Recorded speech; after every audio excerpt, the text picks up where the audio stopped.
Prayers up for Q50, man. We just got the news that Q50 was allegedly shot up in St. Louis, man. Reportedly he got shot today. From what I'm hearing, might be in critical condition, or he might actually, I hope not. Bloodhound Q50 was rushed to a St. Louis hospital after being hit with more than 60 bullets. Now, brand new hospital footage has just surfaced, showing the aftermath and confirming this was a retaliation hit. But which one of his ops pulled the trigger? And how will the Bloodhound crew respond? Let's break it down. Q50 St. Louis shooting sparks chaos across social media. Bloodhound Q50 got caught slipping in St. Louis, and the street's been talking ever since August 17, 2025. Man, this young Chicago drill rapper who's been moving reckless since his cousin Lil Jeff got smoked finally ran into the wrong ops at the wrong time. We talking about a full-scale ambush outside a St. Louis club that left Q50 and 3 other people fighting for their lives in critical condition. This wasn't no random drive-by or some petty beef. This was a calculated execution attempt that had all the fingerprints of organized retaliation. The way this whole thing went down was straight out of a movie, but this ain't no entertainment. This real life and death situation. Reports came flooding in that Q50's black truck got lit up with over 60 Draco bullets, turning that vehicle into Swiss cheese faster than you could say bloodhound. The attack was so vicious, so calculated, that it had all the hallmarks of a planned hit rather than some random street beef gone wrong. These St. Louis shooters came prepared for war with enough ammunition to take out a small army, and they weren't leaving nothing to chance. But here's where it gets interesting. This wasn't the first time he was getting shot. In 2023, Bloodhound's longtime enemy Trap City orchestrated an attack on them, this time leaving Lil Jeff's cousins, Q50, with bullet wounds. After making a full recovery from the attack, Q50 and Lil Jeff took to Instagram Live to rap about the shooting. In the video, Q50 starts by rapping. Lil Jeff added,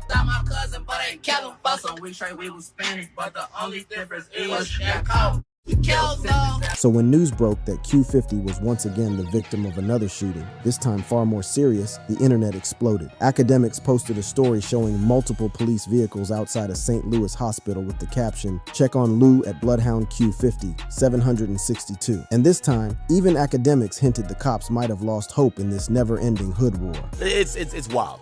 You know, obviously, police in Chicago have just given up. They've given up years ago.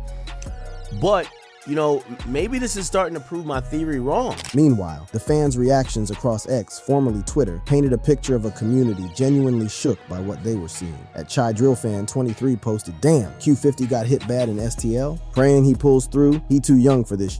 Meanwhile, other fans like at Drill Skeptic were already questioning the narrative. Y'all saying Q50 shot 60 times but he posted on IG like nothing happened? Cap alert, the divide between believers and skeptics created this whole online war zone where every post, every story, every piece of footage was getting dissected like it was evidence in a murder trial. Instagram comments were going crazy too, with at Drill Vibes only writing Bloodhound Q50 need all the prayers RNSTL wild for this one on various rap pages. But then you had the doubters like at Chirac_stories on TikTok saying, "This Q50 shooting sound like ops trolling. No way he out playing ball already." This back and forth created this whole atmosphere where nobody knew what was real and what was just street theater designed to create buzz and confusion. The speculation got even wilder when reports started circulating about Q50's condition. Some sources claimed he took bullets to the head and leg. Others said he was brain dead, and some even suggested he was already dead, but his team was covering it up. The drill community loves its conspiracy theories, and this situation gave them plenty of material to work with. Every hour brought new rumors, new alleged insider information, and new theories about what really happened in that St. Louis parking lot. Q50's response to all this chaos was pure Chicago drill rapper energy, defiant, cryptic, and calculated to keep people guessing. His Instagram post read, "Notorious like Big Papa, but I ain't going like Chris Wallace. The world know who the goblins, they begging FA me to stop it. The reason they don't ride with toddlers, no sympathy dump on mamas, you either in or you out it, and don't even question me about it." This post came just hours after reports of the shooting, and it had that signature Q50 swagger that let everyone know he wasn't going out like his ops wanted him to.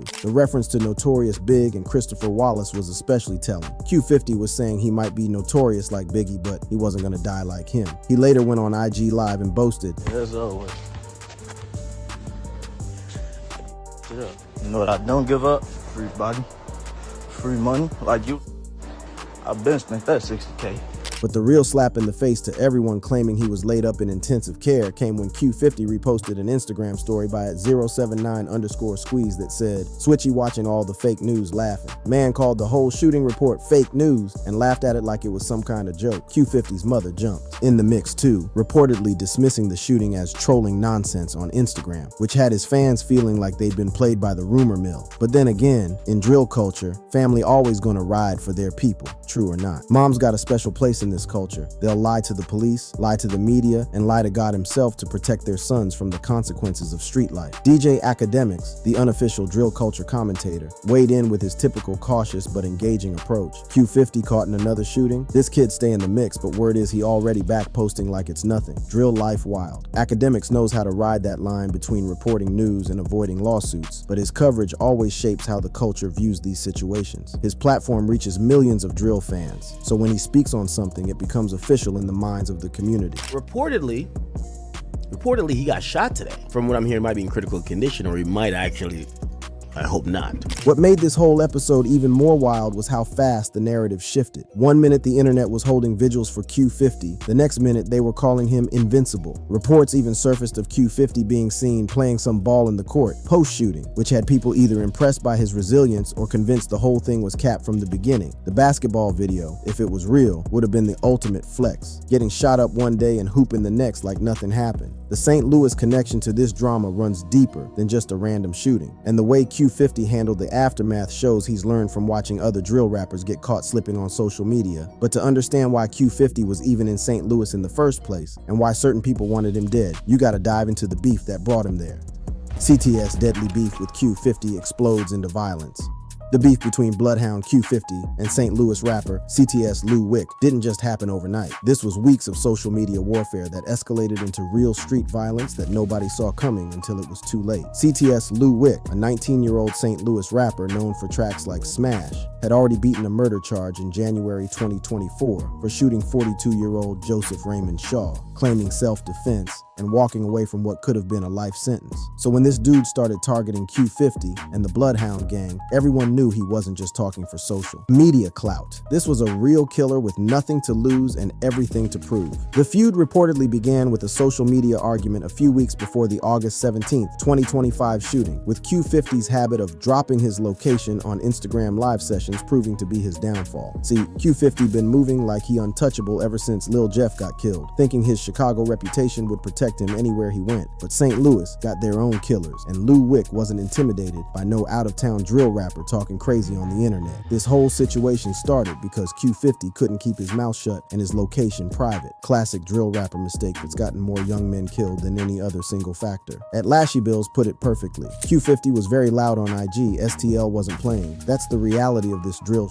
You can't be out here announcing your every move and expect your enemies not to pull up on you. Q50 got too comfortable, too cocky, and Lou Wick saw an opportunity to make a name for himself by taking down a Chicago rapper with a growing reputation. In the drill world, taking out a well-known rapper from another city is like winning a championship. It puts your name on the map and establishes your credibility nationwide. But the real fuel to this fire came from allegations that Q50 stole $60,000 from a St. Louis individual, possibly a rapper or local figure connected to the music scene. This wasn't just about rap beef anymore. This was about money, respect, and street credibility. When you're talking about that kind of bread getting stolen, people gonna take it personal, and they gonna want their get back by any means necessary. $60,000 ain't pocket change in the hood. That's life-changing money that could feed families, buy cars, or invest in music careers. The alleged victim of the theft reportedly mocked Q50 on Instagram live post-shooting, saying phrases like, "Smoking Jeff ass right now," and "It sucks to be your broke ass."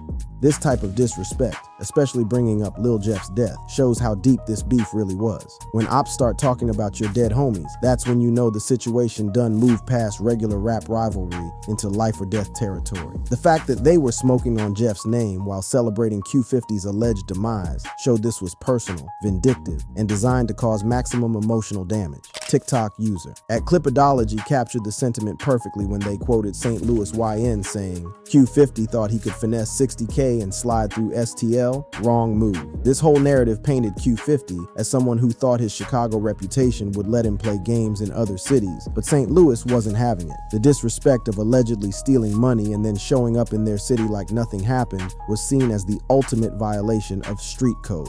After the reported shooting, CTS Lou Wick and his partner Rel Houdini allegedly took credit for the attack, with Lou Wick trolling Q50 on Instagram Live saying, "We sent Q50 to the moon." This type of public taunting is typical in drill culture, where ops celebrate their victories on social media like they just won a championship game. But it also shows how confident Lou Wick was that they had successfully eliminated a threat. The moon emoji became a symbol of their alleged victory, something they could use to mock Q50's fans and Bloodhound affiliates. But then came another layer to this beef. Reports surfaced that another St. Louis rapper named Carmaz joined in the trolling, making this less about individual rivalry and more about regional pride. St. Louis rappers saw an opportunity to establish their city's reputation by taking down a rising Chicago star, and they were all jumping on the bandwagon to claim credit and clout. The fan reactions to this beef showed how regional drill loyalty works in real time. At STL Drill Talk was hyping up their hometown rapper. Lou Wick and Rel Houdini saying they smoked Q50. If this true, it's war now. Meanwhile, Chicago fans like at STL Chai Connect were seeing the bigger picture. Q50 dissed STL on live. Now Lou Wick saying they smoked him. This ain't ending soon. The geographic divide in the comments showed how drill beef can quickly become city versus city, rather than just individual versus individual. But Q50's other feuds show a pattern of behavior that was always going to catch up with him eventually. His deadly war with Trap City, which started over a stolen chain and escalated into multiple murders, already had him moving with a target on his back.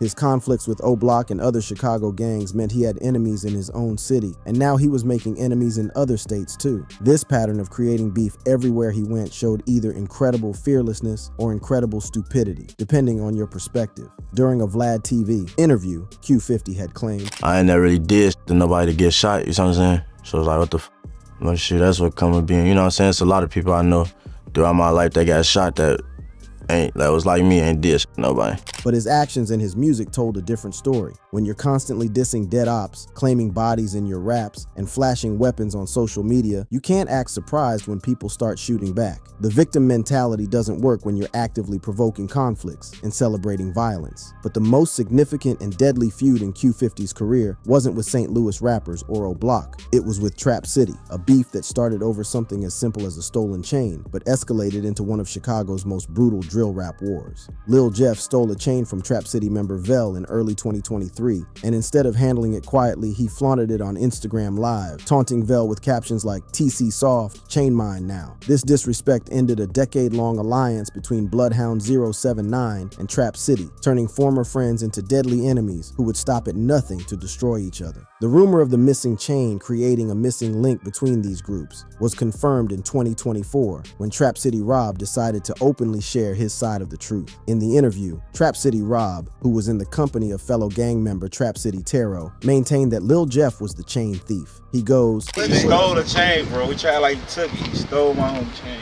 At Chai Drill Vibes captured how serious this betrayal was. Jeff snatched Vel's chain and went live with it. That's when BH and TC became ops for real. In drill culture, stealing someone's jewelry and then mocking them online is one of the worst forms of disrespect. It's not just about the money. It's about your reputation, your manhood, and your standing in the streets. When you take someone's chain and then embarrass them publicly, you're essentially declaring war and daring them to do something about it. The retaliation came swift and brutal, showing that Trap City wasn't going to let this disrespect slide. Trap City killed Bloodhound rapper Z-Money on March 16th, 2023, shooting him 29 times in a parking lot near 79th Street and Kimbark Avenue.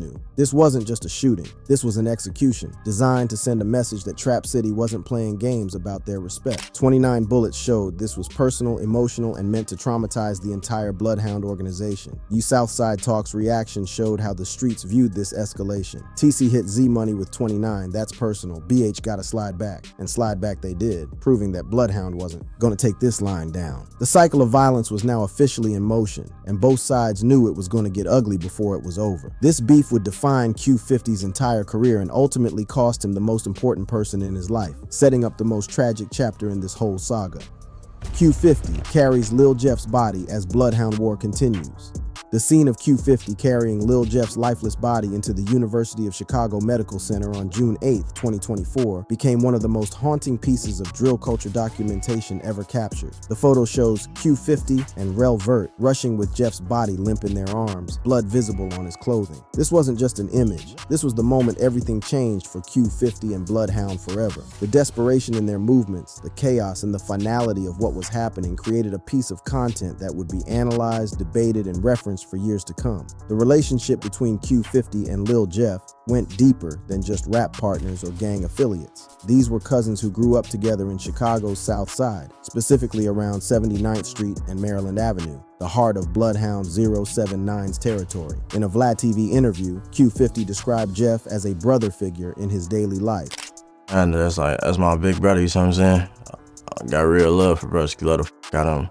Cause like him and ESTG, I'm two who ain't had to do what they had to do. Like them two. Saying their bond was forged in the streets, strengthened by shared struggles with poverty, violence, and the constant threat of death that hangs over every young man in their neighborhood. This wasn't just family. This was survival partnership in one of America's most dangerous environments. At Chirac Vibes perfectly captured their relationship. Q50 and Jeff was like twins, always together, rapping and sliding for BH. They weren't just making music together. They were living the violent lifestyle that their songs depicted, participating in the deadly feud with Trap City that would ultimately claim both their lives in different ways. Their collaboration went beyond music into actual criminal activity, making them co-conspirators in a war that had real bodies dropping and real families grieving. Jeff was the star, the one with the charisma and the natural talent that drew people to Bloodhound's music. His tracks like Stretched and Ah weren't just songs, they were confessions, detailed accounts of actual murders that he and Q50 had committed. While Jeff took the spotlight, Q50 was always there as the loyal cousin, the dependable shooter, the one who would ride for Bloodhound no matter what the consequences. Their dynamic was like a deadly version of a classic hip-hop duo, with Jeff as the front man and Q50 as the enforcer. The day Lil Jeff died, June 8, 2024, started like any other day of hunting their enemies in the ongoing war with Trap City.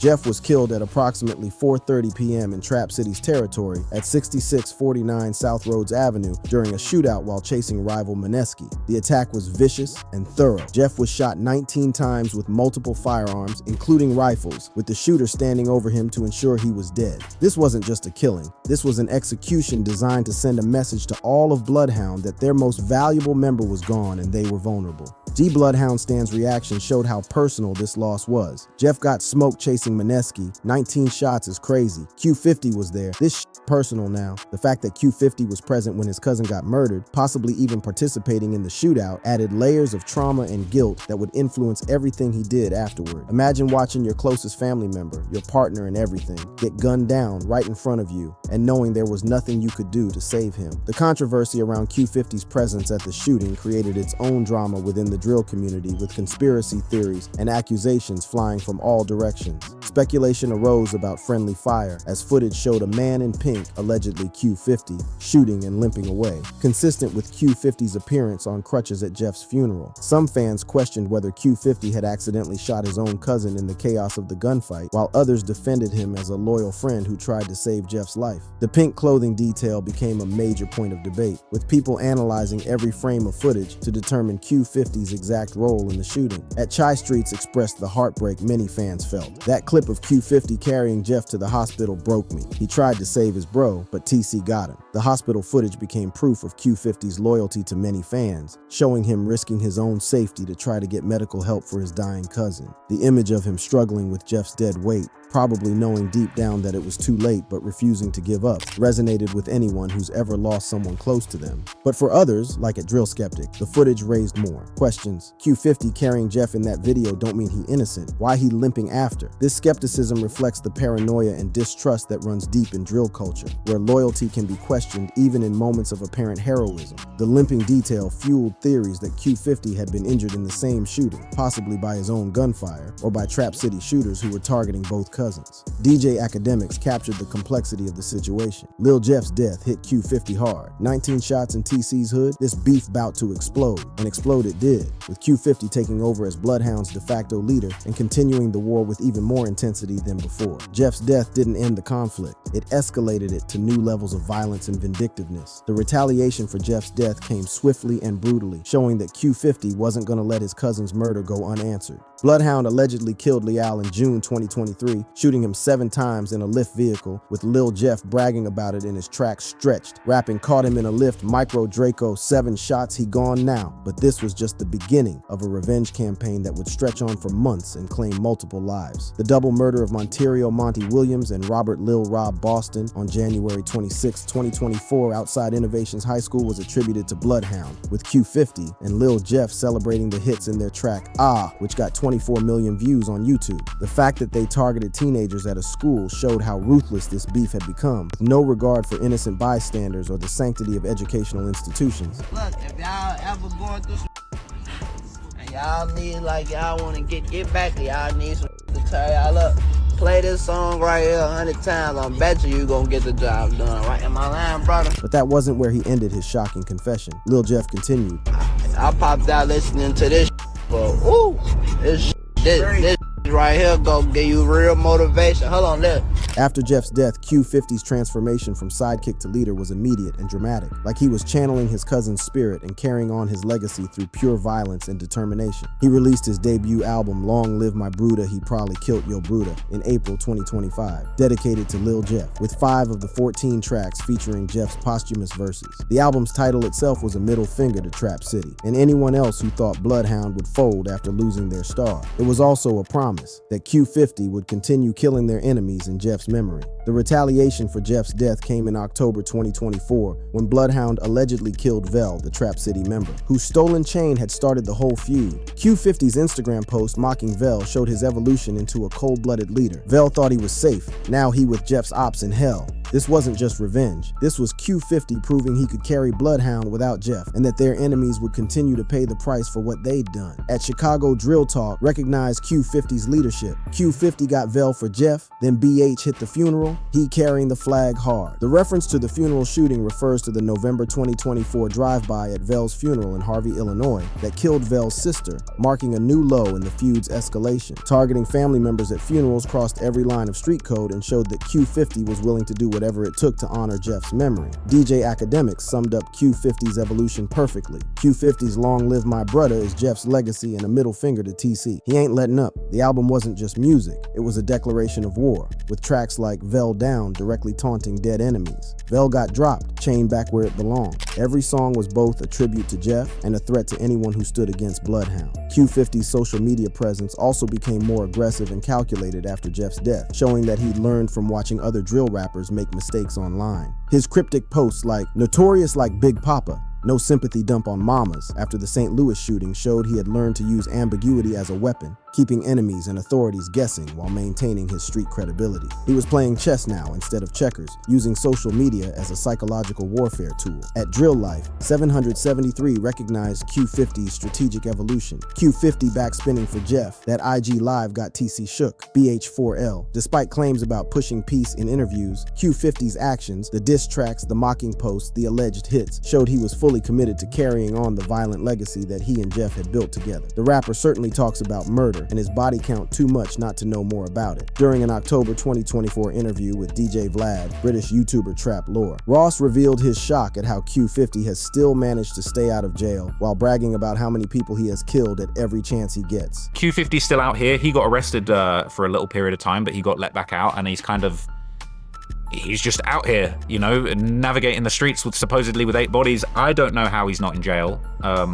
It's actually kind of baffling, this whole situation. I think if Jeff was here, he would definitely be in jail, facing really serious charges. Citing a particular shooting that happened at McDonald's in Chicago, where someone's mother, "I got shot," Ross explains how Q50 claims the hit while rapping about the incident. Ross says, "Song's rapping about it, so his mum got in the way. That type of stuff happens, you know. We shot up the McDonald's and it got closed down." Peace was never really an option when you're dealing with that level of grief, anger, and street obligation. The hospital footage that started this story represents more than just a tragic moment. It's the visual documentation of Q50's transformation from loyal cousin to vengeful leader. later. One thing is certain, Bloodhound Q50 has proven he's willing to carry that weight, that responsibility, and that violence forward in Jeff's memory, no matter the cost to himself or anyone else who gets in his way. We've come to the Clip fam, and thank you for watching. To stay connected for first-hand info on what's trending, please click on the card showing on the screen.